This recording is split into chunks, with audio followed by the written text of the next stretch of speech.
hurdle in his bid to become the Republican nominee in the U.S. presidential race. With almost all of the votes now counted in New Hampshire, Trump has 54.8% of the vote, which easily leads sole rival Nikki Haley's 43.2%. It's the first state primary of the 2024 election. Celebrating his win, Trump said it indicated a bigger victory is on the way. This is an evening that I will not forget because it's the third time. But more importantly, I think it's going to be the most important time. We won both. It was, I think somebody said you rarely, if you win both, they've never had a loser. Let me put it that way. When you win Iowa and you win New Hampshire, they've never had a loss. There's never been. So we're not going to be the first, I can tell you. Trump is now the clear frontrunner for the presidential nomination of the Republican Party, but his only rival, former UN Ambassador Nikki Haley, came closer than many expected. DW's Inez Poll is in New Hampshire to get Trump supporters' views on the race. Even though Donald Trump won the primaries here in New Hampshire, some of his supporters are a little disappointed that he didn't win by a larger margin. They blame it on the system. In this state, and most of the other states can't do it, you can switch your party affiliation on the day of the primary. So the Democratic Party was encouraging Democrats to become Republicans for a day, to vote for Haley, to take Trump down. So this 45% that Haley got is fake. It's an illusion. It's cheating. They might do a recount and find out it was even better. I don't know. But there's no way he lost, and that's what matters. New Hampshire got their vote out there. We're holding the momentum. He's going to do just as good down there in South Carolina. He's got a pace, and he is on track. I think, honestly, it's still quite an impressive lead, especially since a lot of the independents were able to vote in the Republican election who may be Democrats. So I think the fact that he did win, and I think the numbers actually are much better than what they were showing before, I think it's still going to be an impressive lead. I thought it was a huge victory. A huge victory. And Nikki Haley needs to look in the mirror, and she needs to realize that she's on the wrong side of history. It was an open primary. I'm sure you had Republicans and Democrats voting for Nikki Haley tonight. But I think a win is a win, no matter how small. Let's carry it on to Nevada and on to the general. Nikki Haley just declared that she will stay in the race. The next elections are in South Carolina, and she has to win her home state to keep a chance of winning the nomination. But this election is a month away, and a lot can happen. And Nikki Haley, who is the former governor of South Carolina, says she's continuing her White House bid despite her defeat in New Hampshire. I want to congratulate Donald Trump on his victory tonight. He earned it, and I want to acknowledge that. New Hampshire is first in the nation. It is not the last in the nation.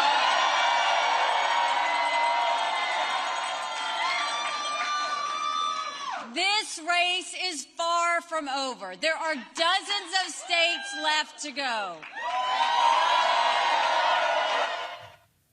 Well, New Hampshire was widely considered one of Nikki Haley's best shots at winning against Trump in a primary, but indeed she lost. DW's Janelle Dumoulin is in New Hampshire. She told me earlier what influenced the outcome of the primary.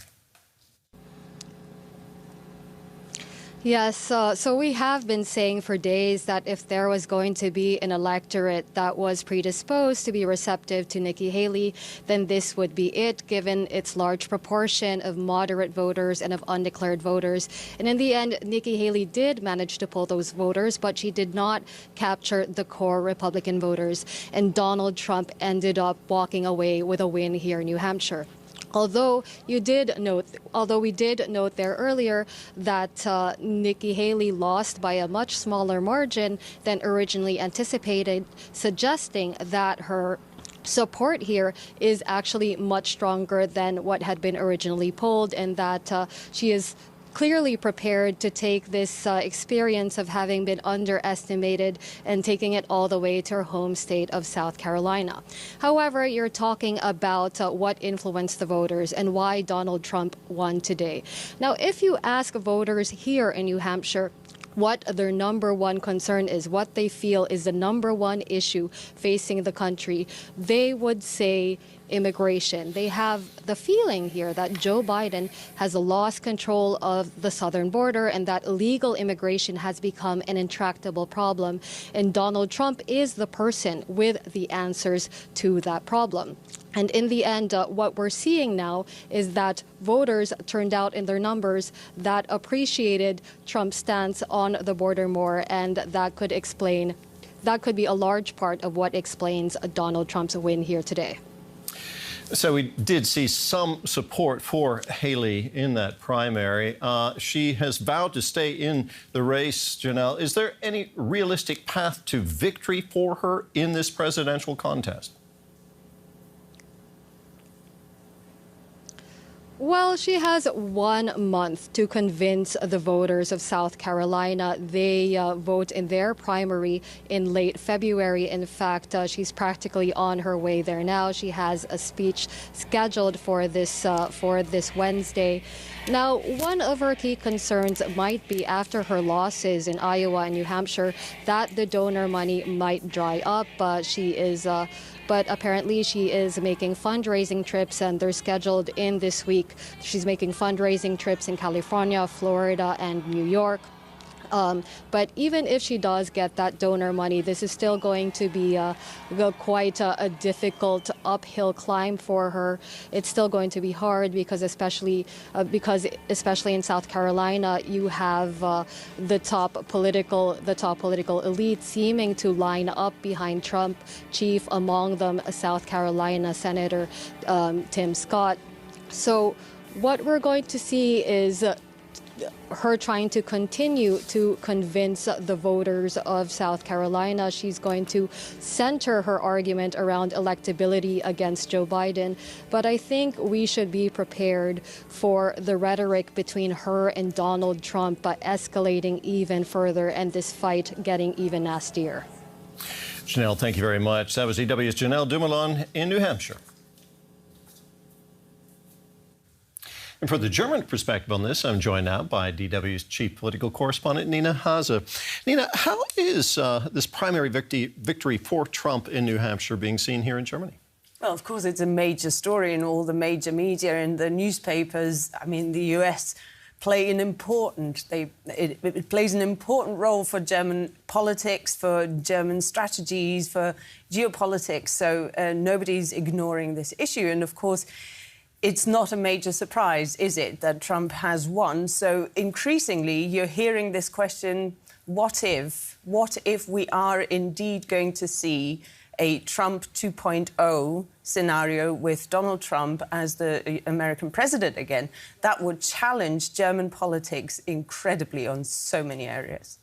Now, Donald Trump and his rival Nikki Haley have different approaches to foreign policy. Does one of those approaches align more closely with Germany's? Well, first up, I would say what German politicians, Western politicians in general, have been stressing is that they like predictability. And Donald Trump is not known to be somebody who is a predictable, a reliable partner. He showed that during his first presidency. He made erratic decisions that would challenge his partners. Nobody knew how he was working. He was challenging the entire political system. They didn't know who to talk to when they wanted to talk to Washington. So this would be easier this time around because, of course, it would be the second time if Donald Trump indeed were to win in November. But in terms of content, they also are very, very clear that there are, I think they have identified 4 key areas where they say it's going to be massively challenging for German politicians because Donald Trump would possibly abandon Joe Biden's climate policies. Then we're talking about an erratic behavior when it comes to the approach with China. And then possibly also Donald Trump would stop helping Ukraine militarily and focus his efforts elsewhere. And then, of course, there's the big question, will the US stay in NATO? And this is crucial for Germany as well. Indeed. What about the polarization that we've witnessed in U.S. politics now for years? Is that also reflected in German politics in some way? You know, we're beginning to see that. We're beginning to see a rise of the far right, a rise of populism, not just in Germany, but across Europe as a whole. And so they're playing with those same tools. They're using those instruments. We saw in New Hampshire just now that Donald Trump, his voters, they don't care about all the legal proceedings. If anything, they probably boosted his standing with his followership, right? So this is something where we here in Germany have the far-right AfD party, who are also challenging the democratic institutions, trying to ridicule them and to make them feel less legitimate and only as an attack by the rulers in power against sort of an unwelcome opposition.